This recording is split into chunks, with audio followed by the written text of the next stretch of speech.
আসসালামু আলাইকুম রহমতুল্লাহ। হবে, গৃহযুদ্ধ হবে, সেটা খুব আসন্ন। কিন্তু গৃহযুদ্ধের সাথে একটু দুর্ভিক্ষ লাগলে সেটা আরও ভালো হবে।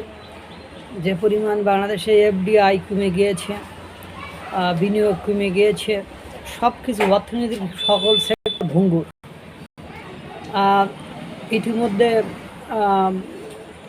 সেন্ট মার্টিন উপদ্বীপের সেন্ট মার্টিন দ্বীপের অধিবাসীরা দুর্ভিক্ষের একটু ছায়া পাচ্ছে।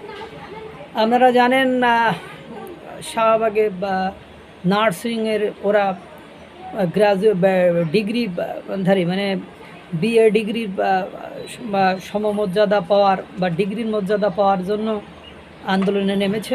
গতকালকে পুলিশের সাথে তাদের একটা ব্যাপক ধস্তাধস্তি সংঘর্ষ হয়েছিল এবং সেটা মায়ের মুখী ভঙ্গিতে হয়েছিল এবং তাদেরকে বেদম পিটিয়েছিল পুলিশ প্রশাসন।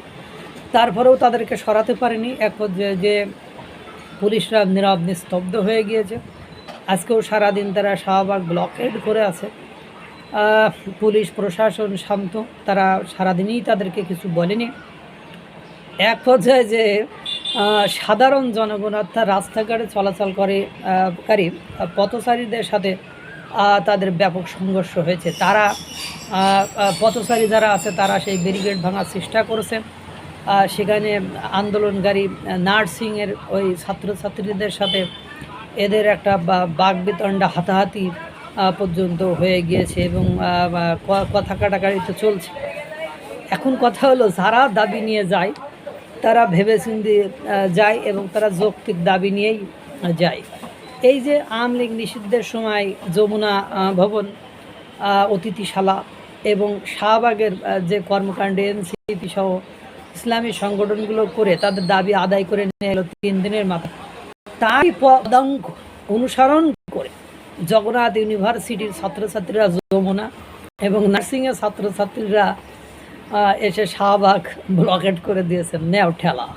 এখন কথা হলো, পুরো ঢাকা শহর ব্লকেড হয়ে যাবে। এরপরে দেখবেন জগন্নাথ ইউনিভার্সিটি কমপ্লিটলি শাটডাউন কর্মসূচি দিয়েছে। এতে করে কালকে এক ছাত্রের বক্তব্যে শুনলাম যে আমরা জগন্নাথ ইউনিভার্সিটিকে কমপ্লিট শাটডাউন করে দেবো যে এবং পুরান ঢাকা অঞ্চল একদম অচল করে দেবো। অর্থাৎ আপনারা জানেন বাংলাদেশের বড় বড় বিজনেস ব্যবসা কেন্দ্র, সেই ব্যবসা কেন্দ্র কিন্তু পুরান ঢাকা অঞ্চলে অবস্থিত এবং পুরান ঢাকা যদি শাটডাউন হয়ে যায় বাংলাদেশে কোটি কোটি টাকা লসের সম্মুখীন হবে। এবং দেখেন আপনারা, সরকার এখন নীরব দর্শক। সরকার সাধারণ ছাত্রদের সাথে সাধারণ জনগণের একটা সংঘর্ষ বাঁধিয়ে দিচ্ছে, সেখানে সরকার নীরব থাকতেছে, তারা কোনো পদক্ষেপ নিচ্ছে না, তারা কোনো ভূমিকা রাখতেছে না।